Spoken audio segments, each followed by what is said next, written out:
I was teen driving, semi, with another individual. We picked up our load, and scaled it out.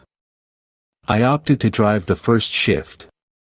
I drove in solid rain from Detroit, Michigan to just shy of St. Louis, Missouri.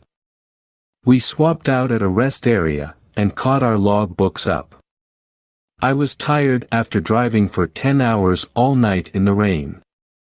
One thing I'll never forget was before I started driving that night, the other driver, we'll call him John, said to me before going to sleep, "If we get killed, I'll come and haunt you."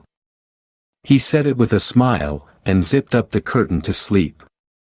After swapping seats, I zipped up the curtain, and put a movie on to fall asleep to. My Cousin Vinny. The thought that crossed my mind often, while in the bunk, was what I would do if we were, say, going over an embankment, or a cliff. My best decision was to hit the deck. Get as low as possible, and pray. While watching the movie, I started drifting off to sleep. It was maybe 45 minutes later, I woke up to John saying, "Shit. Hang on." I could tell that we were weaving or whatever. I just knew something wasn't right. He yelled again, and I hit the floor praying hard. Were we going over a cliff? I couldn't see up front, because the curtain was zipped closed. The next thing I felt was the entire truck vibrating for a split second. I could tell that it was a violent impact. The strange thing is that there was absolutely no loss of forward momentum from the impact. We were near full GVW of 80,000 pounds. I'll never forget that sound, and feeling as long as I live. Right after the impact, it happened so fast, I didn't even know what had happened. We had slid on wet pavement, went airborne in the median, and into oncoming traffic west of St. Louis, on 55/44 just west of a way station. After hitting a vehicle head-on, our semi had flipped over, and was now facing to the east. Suddenly everything was quiet. I was in shock. John asked if I was okay. I said yeah, let's just get out of here, I smell smoke. I had sat on the passenger's side of the floor during the wreck. Now the roof was a door for me to crawl through on my right. John soon followed behind me. There I was standing in my socks on a wet highway mixed with diesel fuel. Smoke was coming from the hood, that was barely recognizable. I wasn't even awake enough to comprehend what had just happened, and was in shock as well. I remember people running to the white pick-up truck that we had hit, head-on, with fire extinguishers. It was like I was in a dream. I couldn't comprehend what was going on. I remember shivering and blood coming from my hand and mouth. When I got myself together, the fire was out. The next thing I remember was an ambulance attendant talking to someone on the passenger's side of the white truck. I could tell that she was consoling the person. I saw her mouth the words, "I know," with a compassionate face. The next thing I know, John and I were in an ambulance, headed for the hospital. I was looking out of the back doors through the windows, as we were pulling away. I started crying uncontrollably, trying to imagine the fear that the people in the white pickup must have felt, seeing this semi coming right at them. I purposely left out a few gory details, that nobody should ever have to see, or even hear about. When we got to the hospital, I learned that all three in the truck hadn't made it. A man, his wife, and their 4-year-old daughter.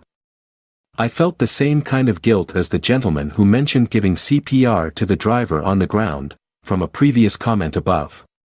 Why did I survive a horrific accident that killed 3 people? I'll never forget the smell that morning, standing in diesel fuel mixed with rain, and the smoke. As it turned out, that stretch of highway was nicknamed Blood Alley, because of the deep grooves in the road. It was the site of many accidents. Many months later, I drove through that spot, and saw that they had patched that stretch of highway. Wish it could have been done sooner. It was very painful to bring this up, after all these years. But it serves as a reminder to give driving 100% of your focus. Especially now with people texting, eating, reading while driving. For God's sake, don't ever take even a small trip for granted.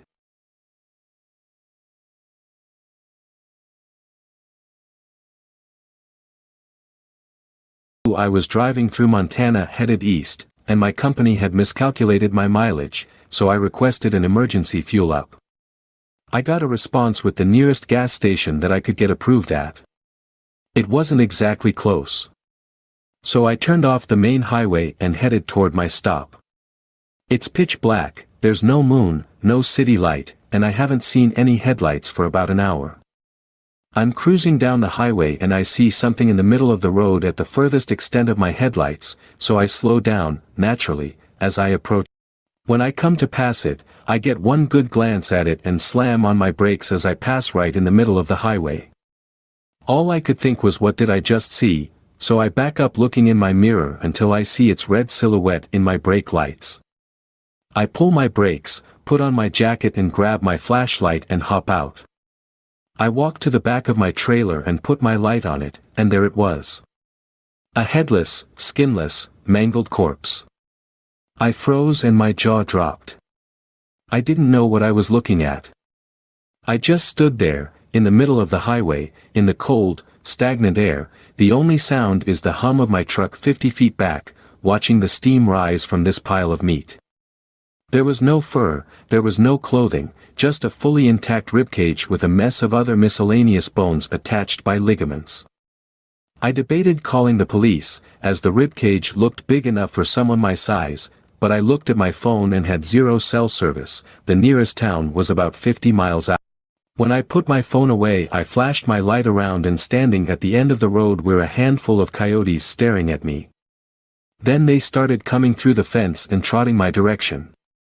I figured this is the part where I get back in the truck before I get into a situation, so I did, and continued on my way. I still to this day do not know if it was human or not. Whatever it was, and whatever had happened, I was almost a witness of. I convinced myself that it was more than likely a deer, and was hit by another truck like my own at highway speeds, that would definitely do significant damage. But in retrospect, I've never seen roadkill missing its flesh before.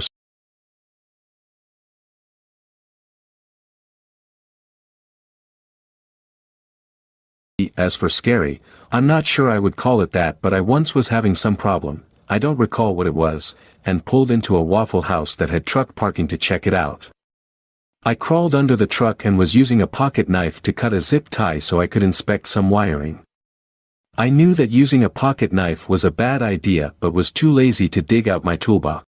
Just as I was telling myself to be careful, the knife slipped and I stabbed myself quite deep. At this point I wasn't too worried. I crawled out from under the truck and went inside the restaurant bathroom. Obviously a Waffle House bathroom isn't the ideal place to dress a wound, but I've worked with less, so I'm still not too concerned. After I washed it out and applied a makeshift paper towel bandage, I decide to sit down and order some food. Everything is fine until after I place my order. I suddenly felt very hot and I start sweating profusely. It's colder outside than in the restaurant, so I step outside to cool off and get a little dizzy and lightheaded, so I have to sit down. Now I'm worried. I manage to make my way back to my seat and the waitress asks if I'm okay. I tell her to make my food to go. When it's done, I carry it back to my truck, strip off my clothes and get in bed. I'm pretty sure I'm in shock, but I don't understand why it took so long to set it.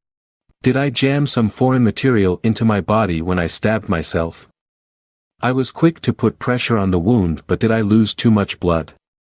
At this point I'm shaking slightly and feel like death. I don't really know how long I laid there worrying about what was happening when all of a sudden it all just went away. In an instant I felt fine. I ate my food, got dressed and continued on my way. Once I was a little more clear-headed, I concluded I must have had a drop in blood pressure for whatever reason, and it took my body a minute to recover. In my 12 years as a truck driver, that's the only time I would say I was scared. As for creepy, I've been hit on by a lot of guys on the road. As a heterosexual man, I don't necessarily have a problem with gay men. As far as I'm concerned, they aren't doing anything wrong, they gotta take a chance just like a straight guy hitting on a woman. The problem is that I think men are gross, and the idea of two of them together grosses me out. This past year I hiked the Pacific Crest Trail. There was about 600 miles of the trail I hiked/camped alone. One of these sections I was alone was in Northern California, slightly north of Shasta. I got to a beautiful spot and knew it was the best spot to set up camp. It was gorgeous. 360 views of woods in the valley below and mountains everywhere. I could see it raining on Mount Shasta. Probably my favorite campsite in NorCal. I still remember the exact mile and have some footage of the site during daylight. I set up my tent and after admiring the sunset I went to bed. I could see outside below the vestibule when I was lying down in the tent. As I was trying to go to sleep I saw a white light in the valley maybe about a quarter to a half mile away. Not right near my tent or anything. I wasn't close to any towns. In the Sierra Mountains, south of this area, I would see an occasional remote cabin in the woods so I figured it was that. But there were no access points or dirt roads. No forest clearings. Just thick woods surrounded by mountains. I looked at the light for a bit and tried to think of what it could have been, but this was pretty remote so I didn't know. I was tired from hiking all day so I didn't think too much of it. A little later I looked out again and noticed another light. It was an orange light slowly circling the white light. It was slowly morphing in shape as it circled. I watched it for a long time trying to understand what I was looking at. It had a very calm motion and it was almost mesmerizing. It wasn't like a lot of people's orb/UFO experiences where it darts around and then vanishes. I eventually fell asleep. It started raining around midnight and I looked out of my tent and still saw both lights, one white stationary light and one orange morphing light. I woke up again around 4 a.m. to piss and walked outside my tent and it was still there. Same motion. I tried to get a video but due to the distance and darkness it looked like another shitty video that didn't show anything. I woke up around sunrise and looked for it but both lights were gone.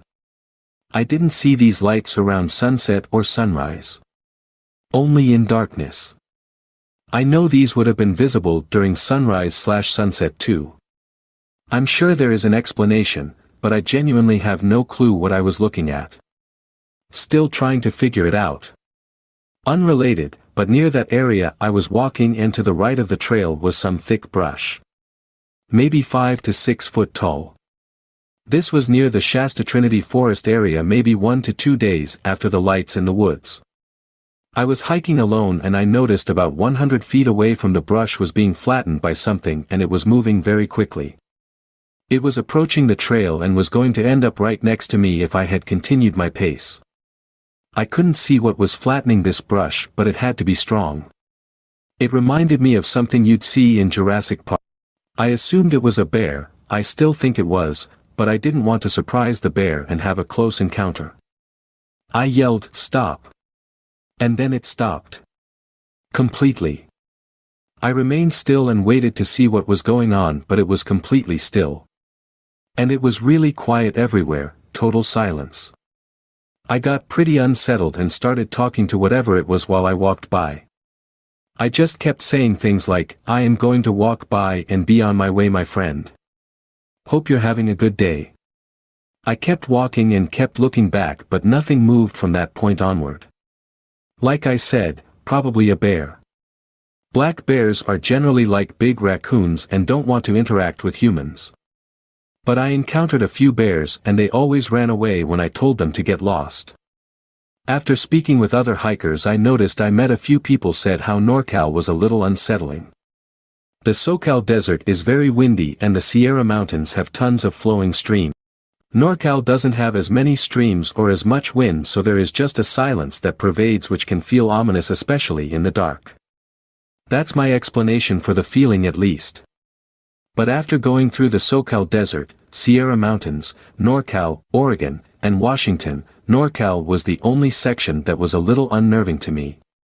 And I did portions of each of these sections alone also.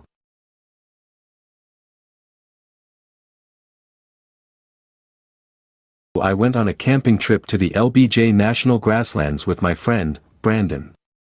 I wanted to go without a tent and just sleep under the stars but Brandon's friend who was an ex-army ranger assured him that we don't want to do that and be woken up by a skunk in our face, so he lent us his gear. As soon as we got there, we went for a walk down a horse trail. As we were walking back to camp and getting darker, I wanted to further explore foresty canyon that we spotted earlier. He was not as intrigued as I was and didn't want me to disappear into the canyon as it was getting dark. I told him that I'm just going to run in and run out. Well, after I run in and run out, Brandon stops taking selfies and asks, "Was that you? Did you hear that?" I didn't hear anything. We start laughing because he imagined a growling noise. And we hear leaves move. It's just a bird. The leaves keep moving. I explain that even the tiniest of birds can make loud noises in the snap. A small tree branch snaps with the sound of crunching leaves. We looked at each other in despair. Then the growling started. It sounded just like my cat when she gets mad, but with a mega-sized volume. I tell him get the knives from his backpack. He's trying to convince me not to do anything after he gives me the only knife, but I have to know. And I don't want to show fear to whatever is in the woods. He hands me the knife since he is on blood thinners and can't afford getting even a scratch. I walk towards the opening of an old hunting trail that is overgrown, but from where the footsteps were coming from. The footsteps were loud and crunching and then got quieter and quieter with more time between each step. I figured that the mountain lion was crouching really low to the ground and still inching closer. I walked towards the opening with the knife in my hand, peering into the overgrown trail as it slopes down a hill. Then I saw a giant lion face peek over the hill 15 yards from where I was standing, still growling quietly. The head was as wide as my chest and the distinctive tear marks on its face were undeniable. It looked like it had one eye and was easily in the 180-200 lb range of pure tooth, claw and muscle, judging by the size of its face. I backed up when it lowered its head. Yup. It's a mountain lion. I saw it. I saw it. Let's get the fuck away from here. Yeah, that's what I've been trying to tell you since you wanted to go explore the canyon. You probably startled it. Well, it didn't attack us. Yet. Let's just get back to camp. We continued our walking back to camp looking in all directions. We have 100 yards to go, surrounded by 3-4-foot tall yellow grass on all sides of the trail. By now it is close to dark, and we know that the lion is probably still looking at us from somewhere. And it could easily be on our throats at any second. We walked back to, and went straight for the tent. In the middle of the night, I hear the crunching noise again. Crunch, crunch, crunch. The noise of crunching leaves grows louder and louder. And it was right by my face. The leaves were deafening. Brandon. Brandon. Wake up. It's here. The thin tent fabric felt akin to holding the covers over your face when there's an intruder. I was tensed waiting for a claw to rip through. Nothing happened, but something was walking around the campsite. Crunch, crunch, crunch. This didn't sound like the same type of footsteps. I peeked through the tent window, and it was a white skunk just trouncing about in the leaves without a care in the world. Just as his army ranger friend warned. When we went back to sleep, we eventually woke up. After waking up dehydration headaches, both us promptly bonked our heads on the same tree branch outside our tent door, intensifying our headaches. We packed up and were thankful to have our headaches and not be in a hole somewhere in the woods being eaten by a 200-pound cat with one eye, which was a very possible ending to our innocent camping trip.